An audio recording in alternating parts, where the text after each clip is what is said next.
80% of consumers read online reviews before visiting a business. What do people see when they look you up online? We give you the tools you need to take control of your reputation. Send surveys to your customers via text message with Testimonial Collector. Get 5-star reviews on all the major platforms like Google, Yelp, and more. Track what people are saying about your business with Reputation Manager. Respond to comments and turn negative reviews into happy customers. See what your competitors' customers are saying about them with Competition Tracker. Learn great marketing tactics and what it takes to stay on top. A bigger social presence means more connections. Automatically generate and schedule engaging social media posts with Social 365. Build trust, boost sales, and grow your business.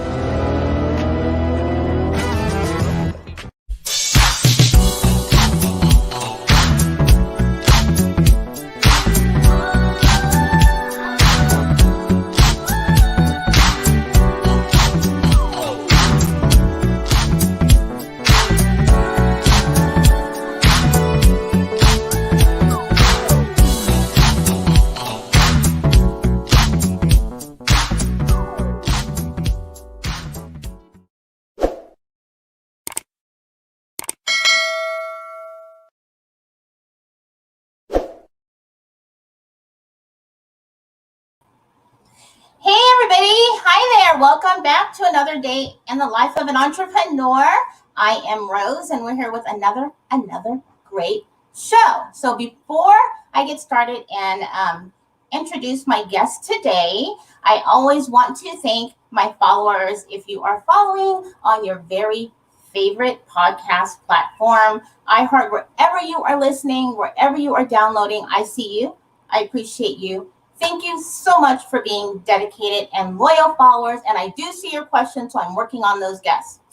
And to my sponsor, who has been so wonderful in helping me grow my platform and my business, as I am also an entrepreneur, Sean Maddox with Marketing Out the Box. If you want to grow your business, www.marketingoutthebox.com with Sean Maddox, and also Black Pearl Promotions, our new sponsor. So if you want to promote safe events, fun events, check out Black Pearl Promotions.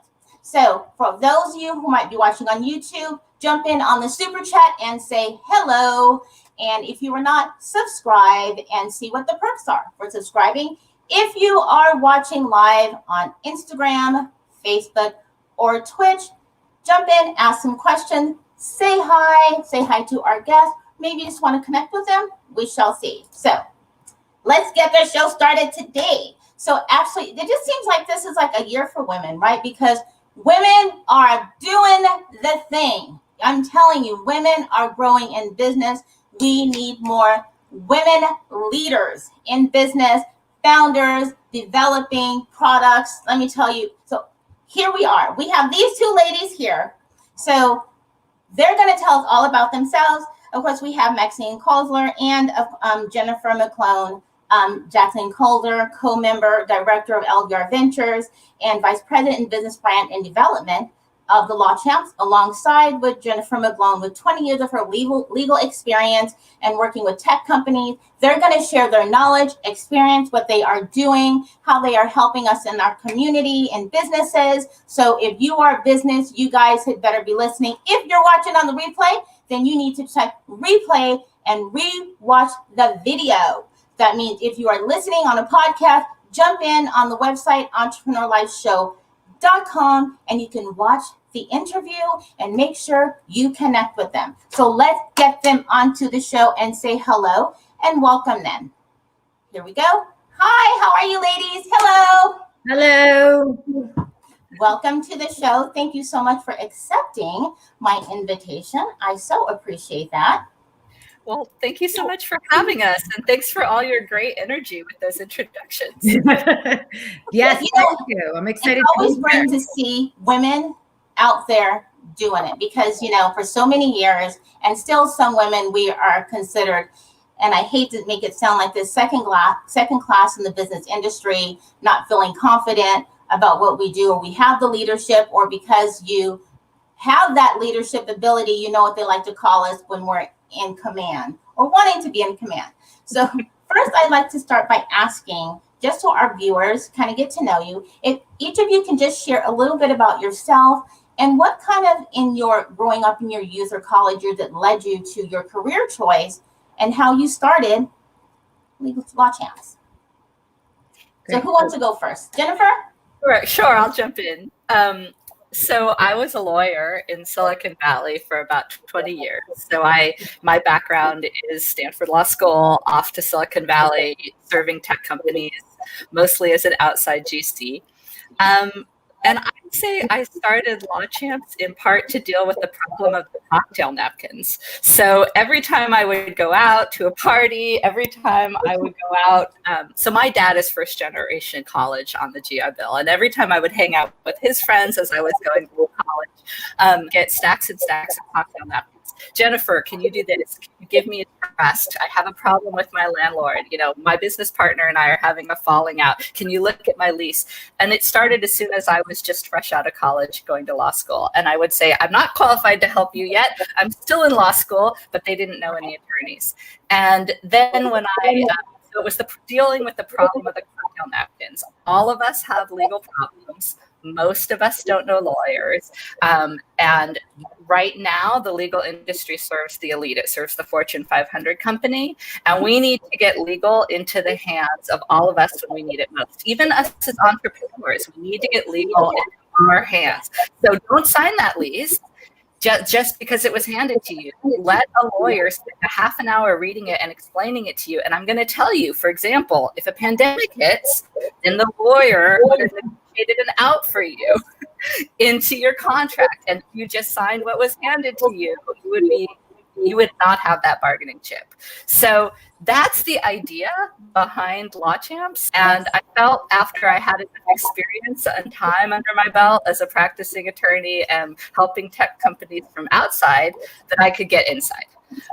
And that's why I started LawChamps.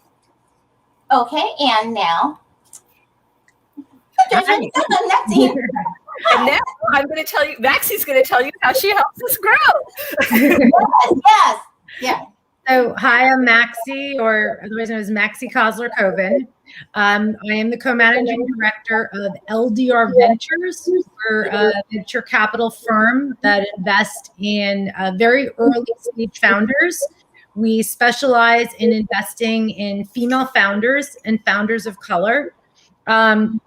We really, we invest in good ideas and we invest in people, and we start with people with ideas very early on. So we're seeing not only a good idea that the world needs, but we're looking at people who probably this is the first time they started a business, but we see it in their eyes. Like they're going to figure this out. They have a drive, they have a chip on their shoulder, whatever they have that they're gonna make this happen. So we invest in not only ideas and vision, we invest in people, very much so. I actually started in the music industry.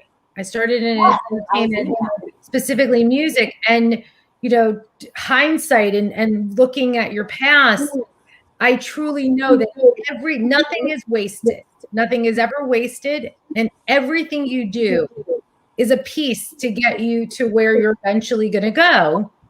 And so a huge part of my life in the music business and entertainment was identifying talent, identifying raw talent that needed someone to nurture them and guide them, to let an artist or visionary have that vision and then support them in the things that they're not strong in because they're not supposed to be, or they just don't know it yet. So I am amazed after 15 plus years in the music business, how my job as a venture capital investor is pretty much the same job. I'm identifying talent, I'm nurturing talent, I'm helping them with the pieces that they don't know. And I even my business interns that work for us, more and more the program that I have for them is you're a talent scout. Some business school people will go on to create companies. but we tend to find more talent from people who were in an industry and saw that there was a better way to do something, and that they just need nurturing on how to take that idea and make it into a business, and to get those people around them to help on that level. So I was reading something when I was researching you guys a bit, and I know we lost. There she is. She went to the bathroom. She had a bathroom break. If you're watching live, she had a bathroom break. I'm back. I missed all the Maxie said, I apologize. No worries. Reading something about when I was researching you both, and about chasing dreams versus your brand, your presentation, your product. And I've never heard that, but it really you really have to think and at what that means, and the difference between the trend and your brand and the service and the product you provide. So if you don't mind kind of sharing that, because as the majority of, I'd say, my followers and people are business owners, and that's really key. And that's really key as far as, some people just go with the trend and then it's gone. So can you explain that difference? Yeah, Jen, I'm going to take this one because I think she's putting, and again, it's so much comes in a music speak, since that was my first career. But it also people relate to it. So I say it's like a one-hit wonder. Are you going to be a career artist? Are you going to be Play or Jay-Z? Or are you going to be a one-hit wonder? You had one hit, that's a trend. Or are you a brand?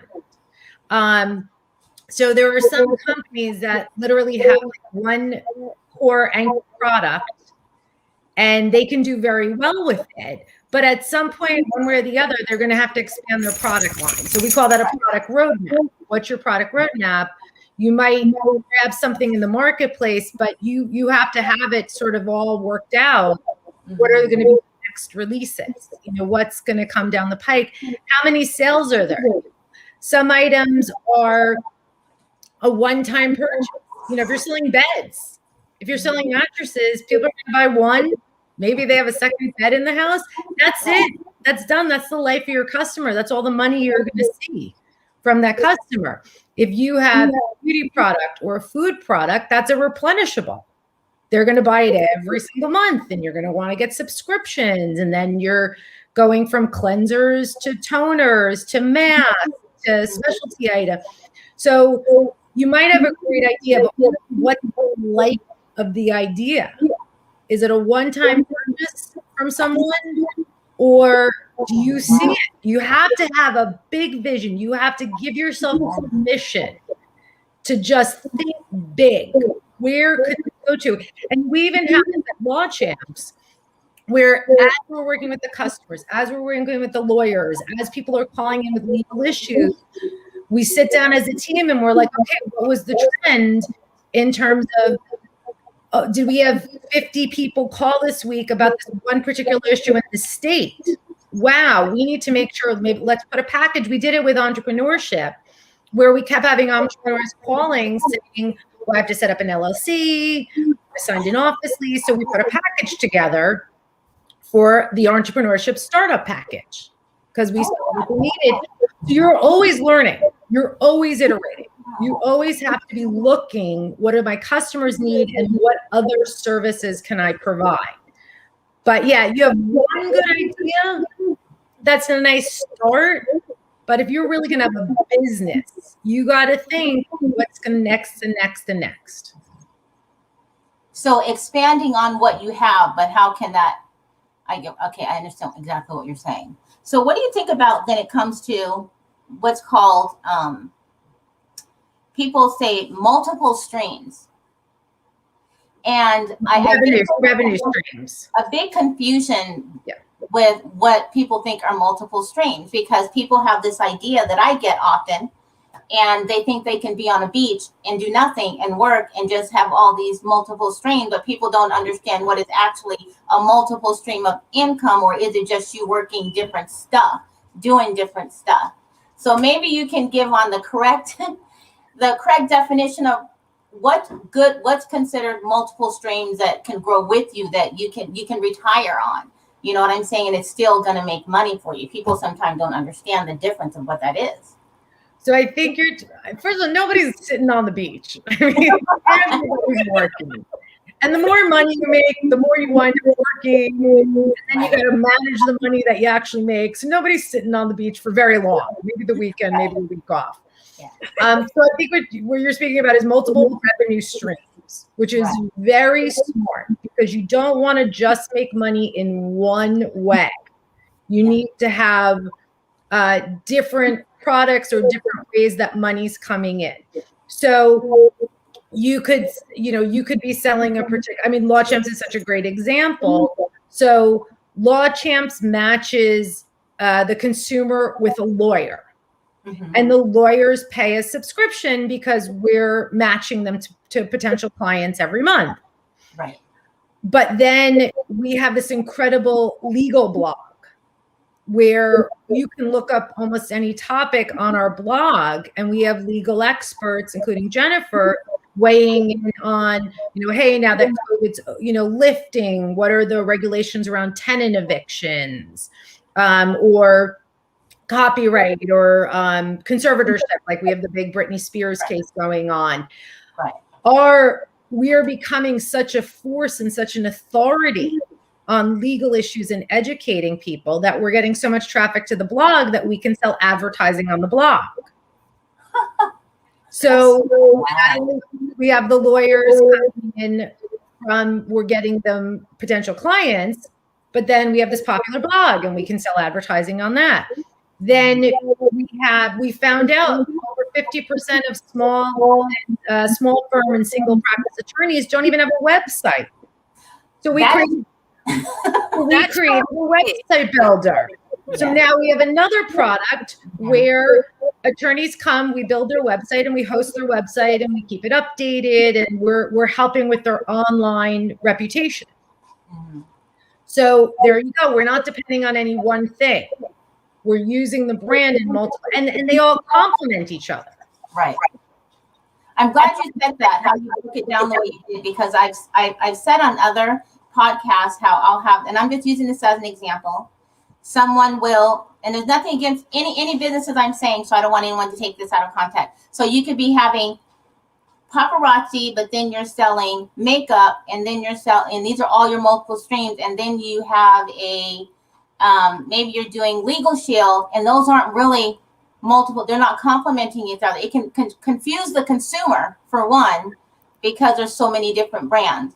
And but that's not really considered multiple streams. I kind of tell people that. So I'm glad you really emphasized on that. And I did want to get into the law part. So, and again, this is not bad against anybody. And so when I say something, don't come after me, people. This is just my opinion. Well, you're talking about effort. You want your efforts to complement each other, because then you can get more out of one effort instead of going in 3 different areas where you have 3 different consumer groups that you're working so hard to attract and grow.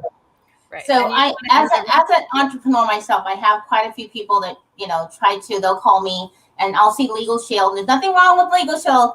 I'm just saying, I'll see Legal Shield or things, on there. People try to sell me Legal Shield, and I just want to know your insight on this.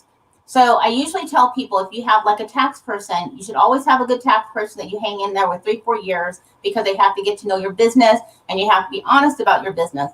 But then you should always have some type of legal professional that knows your business. You shouldn't just walk into someone and say, hey, I need an attorney. So they should know your business, grow your business when there's changes in your business, and have them on retainer. To me, it's always recommended, have someone on retainer. Not you call someone and say, I need something, because then they understand the complexity of your business as well as the changes. So what is your view on that with business owners? Just like insurance, they should have a legal professional retained for their industry time. I absolutely think that you are going to save yourself money as a business owner in the long run if you have an attorney who can answer simple questions for you and give you basic advice when things come up, because they come up all the time. And if you have to start the process anew each time, then that can be problematic, because it's a barrier for you getting the advice that you need. So it's a good idea. I'm not going to speak to Legal Shield. I think that it's basically like an insurance plan that sells legal services the way insurers sell access to healthcare. And it can be a benefit that bigger companies can offer to their employees. There's a certain amount of economy of scale that maybe makes that a little bit more useful to you in certain contexts. But something like LawChamps, we're there to be the access point for you to make sure that you can get qualified attorneys who are used to working with startups, for example, are used to working with small businesses, who have the expertise. We can give you the curated list of folks to match with and to contact. And then if the business relationship works out, then of course you keep working with that attorney. And I think that is very valuable, because most attorneys that work with small businesses can help you in many contexts. They're not just going to be experts in incorporating you. They're going to help you protect your IP. They're going to help you with your leases. They're going to help you with your term sheets and partnership agreements. They're going to help you with your employment matters. So the idea is use that to find someone qualified. Hopefully it's a great working relationship and it continues. And if it doesn't, then we have other people for you to talk to as well.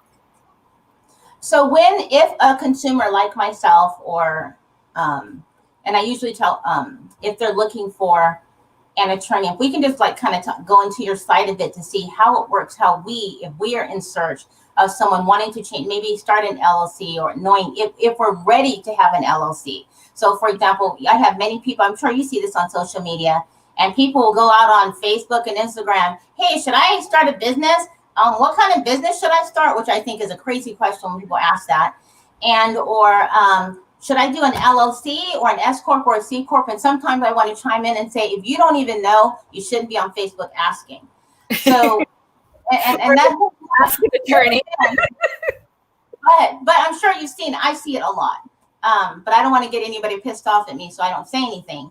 But how is it that for LawChamps, how those types of people who don't know, and they really shouldn't be asking people like ourselves, because my business is different. I shouldn't be answering those questions when you know nothing about the individual, or even what their skill is, or even what they may not even know what they want to do, or even if an LLC or the partnership or however they set up their corporation. It's important that kind of setup is the first start, the start of things. How do they get started with you, or how can you help them and lead them? So you're absolutely right. And we have folks we work with every day who maybe even do it right in a certain sense. Like we have a woman we're working with who just started a nonprofit that's coming out of to serve the community where they all kind of coalesced around the protests after the George Floyd murder. And she knew she wanted to start a nonprofit, bring the community together, do some impact work. But other than knowing that she wanted to set up a nonprofit, she didn't really know what all goes into having a nonprofit, right? So I know I have to have a board of directors. I have to have a mission statement. I know I have to account for my money in a particular way in order to be qualified as a nonprofit. What happens if I want to move into more than just community organizing, but actually lobbying? How do I have to treat that money differently? Do I have to declare it differently? She knew enough to know she had the questions, but she didn't have the answers. And so you need to find an attorney who's qualified to serve nonprofits, who can give you that advice and get you going. And then, as you say, be available for consultation as things evolve, as your company's mission or your nonprofit's mission evolves. So you're in the exact right place, by the way. If you are an entrepreneur, very good job. When I got your guys' information, I was all over it. I'm just telling you already. You found us. So you go to www.lawchamps.com, and there's a drop down for clients. There's a drop down for lawyers. The drop down for clients would say, find me my lawyer. You come to this page. And if you are an entrepreneur and you're just getting started and you have a basic question like, do I use an S Corp, a C Corp? What does it even mean to incorporate? How would I start to pay taxes, etc.? How do I get my registration certificate? You would go under business/employment. You would click choose a case. You would scroll down and it says startups, incorporation. You would click that button. So see where it says get started? Go up. Scroll up for those of us on Twitch following along. So click choose a case. If you click choose a case, yep, up above. Yep, there. If you hit that, There you go. Wow. You hit that button and you're going to get options. And it's going to say things like employment matter, lease agreement, startups and incorporation. And here you business disputes. Exactly. So you've hit business disputes, and now you're going to get funneled to answer a couple simple questions about what's going on with you, where you are, where your business is, and then we're going to find you a qualified attorney. In this context, it would be a qualified attorney who's used to handling business disputes, because that's what you clicked. But you also are going to give us a little bit of information about yourself and your business. And one of the things that we tried very hard to do at LawChamps, different from some other tech type companies, is we really have a robust customer service department. And so every single inquiry that comes to us is going to have a human being read it. Make sure that you've given us the information that we need. Make sure you've categorized things appropriately, because maybe you hit business dispute by accident and you meant to hit incorporation. Well, we're going to read it, review it, make sure that we're sending you to the right attorney. And we'll even call you if we need to follow up to make sure we get all the information we need from you before we make the match.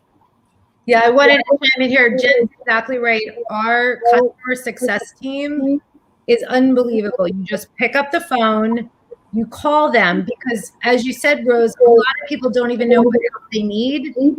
So when they call us and they explain the situation, and we say, oh, we understand you need the startup package, or okay, you just need to have an agreement with your vendors that you're working with your business, or you're signing a commercial lease for a space.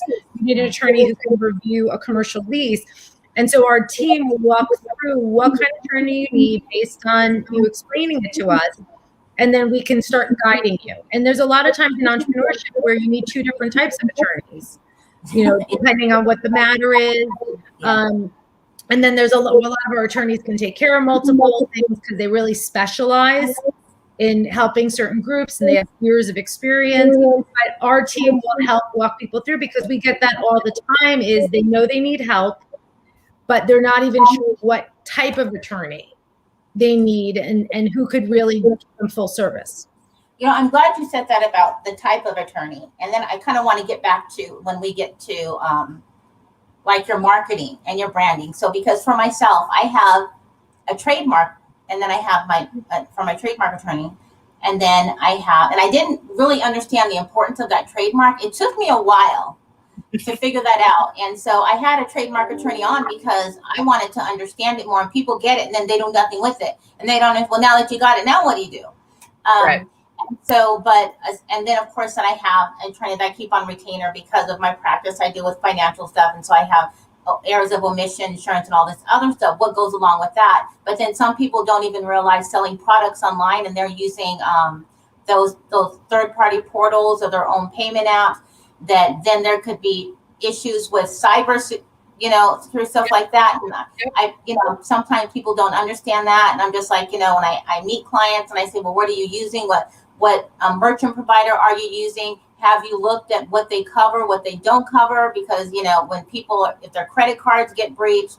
So, I mean, if you can kind of like maybe give some insight on that, because some people, I know I'm not an attorney. So when I tell people, they sometimes don't understand when I say you should look into these things as I meet clients. I could take that, absolutely, because I was an attorney in private practice, like I said, for 20 years. And I often dealt with folks like yourself, Rose, who need many things, right? And so just to tell you the basics, you're going to want to protect your brand, and that means a trademark. We're working with another client who's an entrepreneur right now out of Brooklyn. He has an amazing online platform. He's trying to connect people up, musicians and folks who want events. And it's a great idea. But he tried to file his trademark himself using a DIY service, right? And he knew what the brand name was, and he was making commercial use of it. But he immediately hit the first hurdle, which is, what class you want to file your trademark in. And that like 200 classes and he didn't know how to choose, right? And if you type in like musician connection platform, nothing pops up in the search engine, and suddenly you're stymied. So he tried to do it himself. He did have the basis for a valid trademark, but his application didn't get processed. Did a trademark attorney. So yes, you need a trademark attorney to register your brand name, protect your brand, to show that you're making commercial use of it, to do some basic due diligence that others aren't using your same name, so you know that it's going to be a strong brand. And then once you're using it, you need to keep that application current, and make sure that others aren't trying to trade on your goodwill, right, that you've built up over time behind that brand. So you need, if you're online, you need to have some basic terms of use, privacy policy. What are you going to do to protect your client's data? How are you going to be safeguarding it? You need to make sure you're in compliance with consumer protection laws. If you're using a third party, exactly as you said, Rose, like what are that third party hosting vendor's obligations to you to keep your customers' data secure? How would you get affected if there was a potential data breach? All those kinds of things, as well as like the basics of setting yourself up as a legitimate business, and how do you set up your agreements for those who either consult for you, for your third party vendors, for your clients. Those are all the basics of what you need to get going. Those are all things you should think about. And if you come to LawChamps and find a business attorney, we have more than 50% of our attorneys on our platform are business attorneys, and they can give you this kind of advice that these things I'm talking about. They can explain them to you in more detail. So not that I don't want to say starting a business isn't difficult. Not having a business isn't for anybody. It takes a lot, but it seems like when you get the business started, now what do? Some people don't understand. And it took me a while because I was one of them. And I really had to just let somebody take over. But when it came to my brand, and it wasn't just my company brand or image, it was mine. And so I had to learn that I first had to be the brand, and it had to be, I was the product, and it was my image. So I had to have all my social media like cleaned up, and they deleted all kinds of stuff, and redid my website probably 4 or 5 times. So I'm sure you guys experienced redoing it, about how your brand connects with your business, your image and what you're putting out there and how you're getting it out there, and then how to safeguard yourself from all that marketing. Because a lot of people do marketing, and then you see stuff that the next thing you're like, hey, you can't tag that, or you can't say that, or it doesn't even match their brand. It doesn't even match their business. So what advice can you give for people who start up that like I was my brand, I started my brand, and how to protect your brand and with your marketing, with what you're putting out there? So the basics that I'll start, and then Maxie can give her advice too, because she's an amazing marketer. But what I explain to attorneys is just do the basics. Think about the basics. Google yourself. See what comes up. Think about all the places where there's information about you out there, and look at those different platforms and see if they're telling a consistent story about yourself. If you're an attorney, for example, what is your LinkedIn profile saying versus what is your profile up on LawChamps saying versus what is your website saying, versus if you're being interviewed in the press and something pops up, what are you being interviewed about? If you have, you're held yourself out as a real estate attorney or real estate expert in one context, but then in another context you're talking about, civil rights, well, you better build the bridge and explain you're a landlord-tenant real estate attorney with a particular emphasis on helping people from underprivileged communities assert their civil rights and their tenants' rights. But if you aren't explaining those bridges, people aren't going to know who you are. They aren't going to trust you. And in fact, it's going to start to seem untrustworthy if the story about yourself is messaged one way in one form and another way in another form. So one of the things I try to, attorneys are infamous for being behind the times in terms of getting with the program and even engaging in things like social media. But you need to, wherever you have a footprint and a touch point, think about, is it telling a cohesive story about yourself and your brand and your company? Sometimes some of us don't know, so how to do that. So how do you are you able to assist in that? Because I know that sounds dumb. It might sound like, but you really don't know. And I guess that's why there's people out there who are marketing professionals. So I had to hire somebody. Yeah, definitely. I'll jump in at this point. I mean, as I said, LawChamps has been evolving, the more and more it works with attorneys, and it's really become an online reputation management system. So attorneys went to law school to practice law, to protect people and to navigate the legal system. They did not go to school to become marketing experts. So one, identify immediately where your area of expertise is, what you're great at, and then get people to help you with those other areas. It's incredibly important. As a small business owner, you have to wear every single hat for a very long time. But it is so important to really get ahead and to grow your brand and grow yourself, to bring people in who can assist you with growing your business and your platform. You really touched on it. First, you have to know yourself, what your brand is, what you want, the message you want going out to the world. Then once you do that, you have to get very good at communicating it to the people, because you do have to start handing it off, whether it's your social media person, your website builder, the articles you're writing that you want to be placed by a PR person. You need to be able to convey what is your brand so that they can keep consistency with it. But for lawyers, especially, they want to practice law. That's what they want to do. And, most of them have done an incredible job. They've won great cases. They've protected people. So one of the things, we even offer our lawyers the opportunity to write for our blog, because they're legal experts. They have incredible cases to talk about. We have people calling in that say, is this a case? Is this something that I have a right to hire a lawyer for? You go to the blog and you see great stories about, other people have had this kind of issue and they got a lawyer to help them.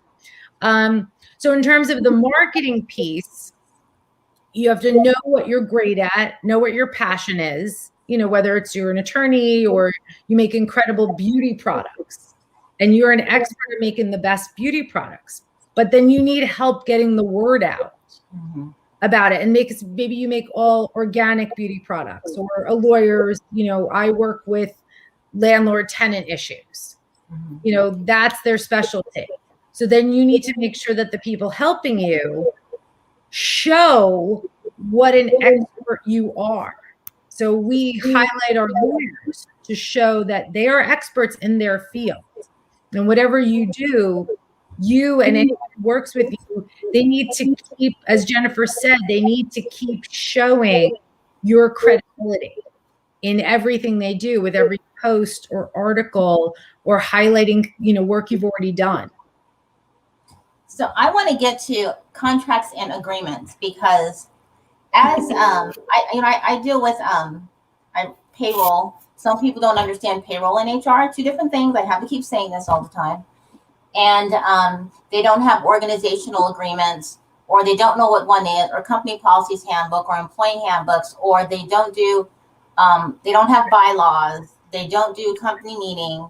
And I can relay the importance of it, but even when some people get it, they don't even know what's in it or what to do with it.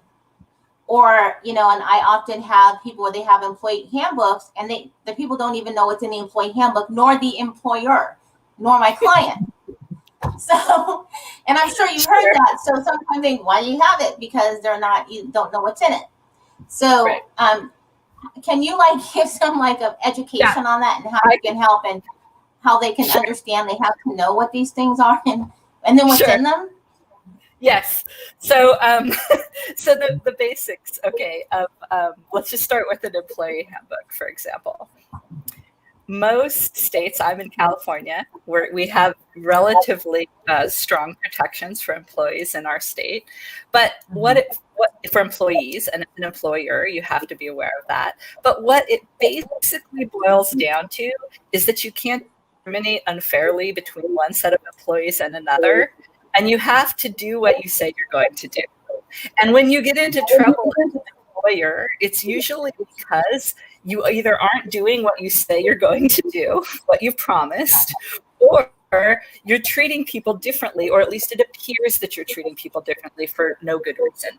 And so what an employee handbook is designed to do is not just sit in a due diligence file so that your investors, when they come in for your next fundraising round, can say, oh, check, you have a handbook. No, what the handbook is, and you never know what's in it, the handbook set forth what you're going to do for your expectations are of them and what you're promising for them. So, for example, if you promise certain amounts of paid vacation days, you put it in your handbook, and then you need to follow that. If you have a set working schedule, well, then you need to put it in your handbook and follow it. If people are working from home, you need, as an employer, to be careful and set out how you're managing that relationship, what your expectations of your employees are. And if you put it in writing and you've explained it to your employees and you've both read it and you sign it, well, then if down the road one employee comes back and says, but you are expecting Barbara to, come into the office, but Jane is doing the exact same job remotely, and that's not fair. Well, those issues should have already been sussed out in your policy for how you're going to handle remote work. And then as an employer, you've protected yourself because you've given it some thought. You've written it down in a way that isn't discriminatory and that's fair and that everybody understands. And then you follow through. And so if Jane or Barbara has an issue, you go back to the handbook and you've covered yourself. So that's just one little example of a real world example of something that you need. Because in our company, for example, we pivoted from being in person to being entirely remote, and we're managing a remote team. And it's actually been very successful. But what we do is we give people the option to work remotely, and then when there is need for an in-person meeting, we roll that out even-handedly amongst it to everyone, that opportunity. So people aren't getting unduly penalized from the fact that they're working remotely, but they're also not. Some people aren't required to have in-person meetings when others aren't. And if there is an in-person training or a meeting, it's open. So it's open to the whole department or the whole team that's dealing with that issue. So that is a way, for example, to make sure you're not treating people in a discriminatory way and that everyone's on the same page. So I am going to then assume that with LawChamps, that because I feel that every business, their contract, employment agreement, whatever, it really has to be custom for that business. So you have to really know the business. And I find a lot of people will Google forms and use forms. And I always say, please don't Google educate, because it may not be for your business. And so with LawChamps, of course, there's someone that could come in and say, okay, this is the type of business I have. Is there a time where they sit down, they'll consult and say, let's discuss your business. Let's talk about how you want your business to grow. Where do you want to be? And so then it's just custom for what they might need specific to that business. Right. I mean, we do very much believe in that, Rose. Like that's the reason that we don't just offer like do-it-yourself forms on our site. What we offer is legal education from our blog, but we also always connect the client with an actual lawyer for real advice and consultation, because how I think of form files is they're great for reading to understand the kinds of questions that arise, but they're not going to give you usually a final product that's going to be bulletproof and is going to be actually useful. So for example, if you have an elderly parent, if you look at a form will or trust, that's going to help you, prompt you for the kinds of questions that you need to ask your elderly parent. What are your assets? Where are they? How do you want to dispose of them? Who are your heirs? Those kinds of things. But if you use a form of will or trust, I mean, things vary wildly from state to state. Probate varies wildly from state to state. The kind of assets you'd put in a trust in California are very different from how you handle things in Washington state. And a lawyer is needed to say, no, this is your family. These are your assets. This is where you live. We need to have a really enforceable will or trust for you. So that's just one example, but yes, you need to go, in my opinion, you're well served by, you can always read up and start with a template or a form to start the conversation, but it's worth a half an hour to an hour of a consultation with a real attorney to get you where you need to go. How you guys end up putting this all together? Because obviously you can be anywhere in 50 states and be able to assist anybody in any place that they are, which is pretty great. Which makes you're not limited, especially if you're a franchise and have businesses all over the place. Even if if you're just personally, you have just personal assets or live in different states. If you can go into kind of how you put all this together and how you found all the professionals. I mean, I can imagine the work. As I'm saying, it must have been a lot of work.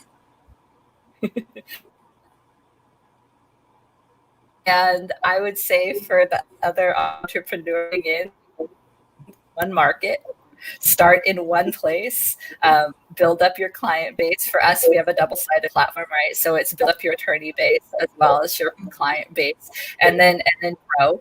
And for us, the natural growth was then into the major population centers. So, Chicago, New York, LA, Houston, Dallas, Atlanta, Georgia, and then you can grow out from there. But there are a lot of attorneys in this world, and there are a lot of everyday Americans who need legal help. So it's, for us, there is a need and there is a supply to meet that need everywhere. But what we did is we started in one place and then we grew. So with each of the attorneys that you find, because it covers just about every base there is there a so everybody for the lawyers that you have, when you look for them, can we as a consumer, we can subscribe? Is there like a subscription for us, or we can just utilize it? And if we just need somebody in every different area, that we can be a subscriber, and not just like the attorney. So not just, you know what I mean? So we're free service to consumers. And obviously in startup mode, we've tried and tested lots of different things. But right now we're a free service for the clients. No subscription fee to use the service. It's a consumer service. You can, and we have the algorithm. So you would come to us and you would say, I'm starting my business in Maryland. It is a brick and mortar shop with an online component. We're in retail. We sell clothes. I need to get started. And you would give us that information, and then LawChamps runs the algorithm to find the attorneys that have that expertise in startup incorporation that would be near to you. So you're in Maryland, near your city, or if the lawyer understands that their practice area is broader than just localized. So for example, trademark law, I could file a trademark for anyone when I was a practicing trademark attorney, even though I was in San Francisco. It goes through the federal database. It's federal law. I could file for clients in Napa Valley. I can file for clients in, Miami with the cruise ships. I could file any kind of trademark application. So if I knew that about my practice, then I would designate that in the system. And so when LawChamps runs its algorithm, we have a broader pool to match potential clients with, depending on the client inquiry. Because, for example, a divorce case is almost always going to be localized. Something like a trademark could be national. So we get the information, we run the algorithm, we put it together. You as a consumer is free to use the platform, and you get your matches. Oh my God. You did say free, right? For us to search in there. Yeah. It's Yes, it's free for consumers. Yes. Yes. I wanted to, if you don't mind, Rose, I wanted to jump into, yes, as the consumer, as someone looking for a lawyer, it's absolutely free. You can go on the website or call us and we'll walk you through the website on how to match for an attorney. And this is one of the other things that LawChamps is so important for, because the law is so intricate. It is so detailed and different from city to city and state to state. And, if you have a business where you have a store in New York and New Jersey, and you need to make sure whether it's a commercial lease or paying sales tax, whatever it is. And so many of our attorneys are, approved by the bar in multiple states. Or you could have been driving through Texas, but you live in Kansas and you got a ticket in Texas. So you don't even live in Texas. You're not going to know an attorney in Texas, but we can match you with an attorney in Texas to help with that speeding ticket. So one of the things was, there's so many areas that you won't even realize your business may touch or your life may touch, that even if you knew a lawyer, or you have a circle of people that could say, hey, can you refer me to someone? You're expanding your business, or, you have clients in a different state. And you want to just like, hey, I want to make sure there's nothing about if I sell them, over $10,000 in merchandise, something I have to worry about in taxes. And so what LawChamps does is we're finding that needle in a haystack. Like, I need an attorney that does this kind of law, like in this part of Illinois. We can help you find that attorney in like one click because of our algorithm and because of the attorneys that we have on our platform. So as you start getting into what you need, we can help you find it. The attorneys can explain it, and our customer service can help you explain it. I'm so happy that you said that, and I hope people hear that, because I have been on social media myself, and I have seen this where I said, "Oh, I have a client in this state," but as a matter of fact, I just did this like 2-3 weeks ago. I have a client who has a restaurant here in Vegas, but he also has one in Utah. I need an attorney, that's someone that can help with his to set for his all his employer stuff, because he has 2 restaurants and they switch. The employee sometimes works in one state, but then because it's only a 3-hour drive. And so people are like, oh, I know one here. But you're looking at 2 or 3 different attorneys, like, oh, this is a pain in the butt. It was the same for like insurance. And so I was like, it would be great. It would be so much easier to find someone who says, yes, I'm licensed in both states or 3 states, versus having to keep looking and have one here and one there. So that's really great. Yeah, so there are a lot of situations where you can put that when you put in your description of what you need. Yeah. You say my businesses are in these states. I would love to get a lawyer who is licensed or has a partner. Yeah. We wanted to also just lean into one point that you've been bringing up to really have entrepreneurs think. You're investing in your business. You're investing in growing this thing, and having a lawyer, having legal coverage through very tricky things of setting a business and growing a business.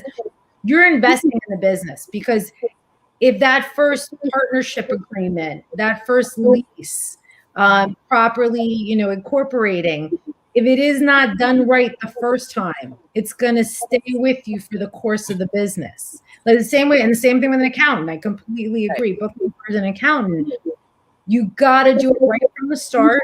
You have to think about your funding from the start.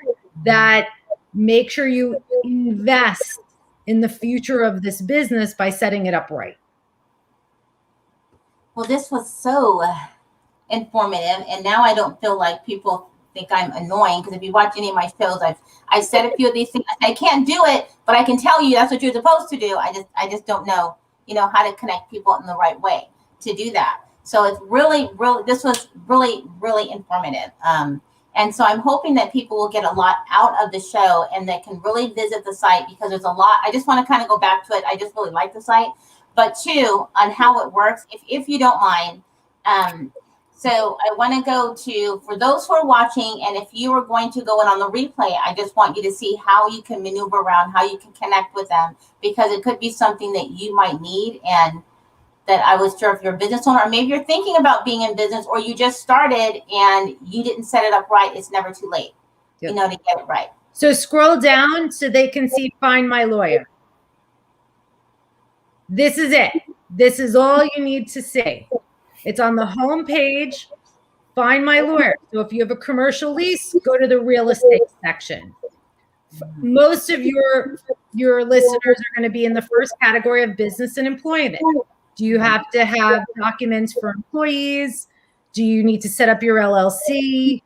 Do you have a business dispute already that you need a litigator for? So most of your listeners are going to be in that first category of business and employment. And you click choose a case, and it's going to show you the list of things around business that you can get a specific lawyer for. Now, only because I'm looking at estate planning right now, it's so crucial. Some people forget that when we have a trust before I even started my business, and but people start a business and forget to put their business in the trust. Sure. And so I see that you have estate planning up here and power of attorney, and how important that is, and how often you should be reviewing that, because some people just run a business and forget that part. Yes, it's an asset. It's an asset, and you want to make sure it's going to be managed well, regardless of. You need planning for that. Absolutely, that's a very good point. You need succession planning. Absolutely. Yeah. Yes, because I do talk about succession planning, and that when people, I know some people don't think this makes sense, but I said within the first 5 years of your business, after 5 years, that's when you should be making money. You should say, okay, I'm going to stick with it. It's working. The first 3 years you'll probably lose money, but you should start making money that are breaking even by after that time. So you should start succession planning. People like, you're saying I'm going to close down. I was like, but if something happens to you tomorrow, what's going to happen if you have employees, or the bank account, or the inventory that you have? How does the business close shop? And then, of course, is if you have legal issues and people owe you owe people money, how does that then affect what you leave? Because then you have probate and all, and people just don't see that within the first couple of years. I don't need succession planning, and it is important. If you can explain that, yes, if you have a will as an individual, right. If you have a business, you need to prepare for that. You don't want to talk about it, but you really do. And it can be positive too. It could be the business is really growing. I'm going to need to take on a different role in the business. I'm going to need to bring partners on. Right. Now what's the percentage of ownership? And, so it can be positive too, but yes, you have to be thinking what's going to happen down the road. What could happen? And I'm so happy you said partnership, because I had a recent client. I didn't have them for that long, unfortunately, because they went into business together, partnership, and they were making money right out the gate. And within the first 60 days, I had referred, my mentor, CPA that I work with, and they were already complaining about money. Yeah. And they didn't set up the partnership correctly. So they went out of business already within about, I think it was 4 or 5 months, now trying to do something separate.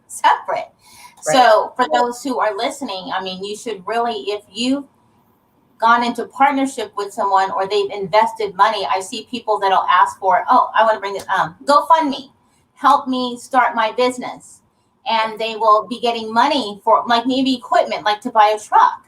And what I heard was that, and I think this is correct, if you're putting out there and people are giving you money to invest in your business, isn't that almost like saying they have stake in your business?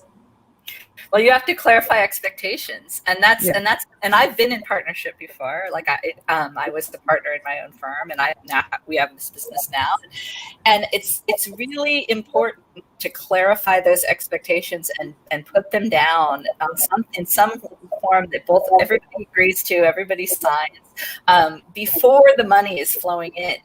because everybody will trust each other and want to get things going and want to pour all their energies into just growing until the money starts to come in. And then once the money starts to come in is when it rears its head. Well, have we divided this evenly? Are we dividing things based on effort, based on business generation? How are we dividing things based on experience, based on other people you brought to the table? Like, how are we going to divide up this? And it goes smoothly until there's something to fight about. And unfortunately, the something to fight about is usually the money. So to get those agreements ironed out ahead of time is really important. Well, thank you, Late. Thank you both for being on the show. We're about the end of the show, and this was so good. I'm not saying that because you're on here, because you guys have really confirmed a lot that I express. And so it's great to have you on the show. So now people can say, okay, this is where I can go, because I've never actually had anyone doing what you do on this ever, which is pretty awesome. I've had just a trademark attorney, and I think that was it. And so, and that's when I ended up getting my trademark because of that. So I brought him on the show specifically to learn for free. And then I just went to him, and so we got it all set. And as well as like the research. Yeah. So it helps. It helps. So if before we leave the show, if you can just, even though everyone's going to see the live, if just for the people listening, just tell them where they can connect with you again, if you don't mind. And of course, and if you guys watch on the replay, and you'll see it on the website, Entrepreneur Life Show, then you can connect with them or have any questions they can ask you directly. So go to LawChamps.com, LawChamps.com, and you can find your lawyer there. There are multiple categories. And if you need some help figuring out what your category is, then all you do is pick up the phone and call LawChamps, and one of our specialists will help you. And Jen, do you have the number we can give out, or? I'd have to look it up. But I'll give it. I got it. So call LawChamps 1-866-653-3017. So you can call and tell us what your legal needs are, and we will help match you with an attorney in any state, any type of law. Thank you both. And we are going to end the show. Everyone, thank you for watching. We'll check our calendar on the website for the guests we will have on our next show. If you go to entrepreneurlifeshow.com, you will see all of the shows, or to the YouTube channel, or wherever you're listening and watching. And again, we will see you guys next week. Thanks for everybody who has been tuning in and listening. Bye until next time. Thank you, Rose. Bye. Thank you.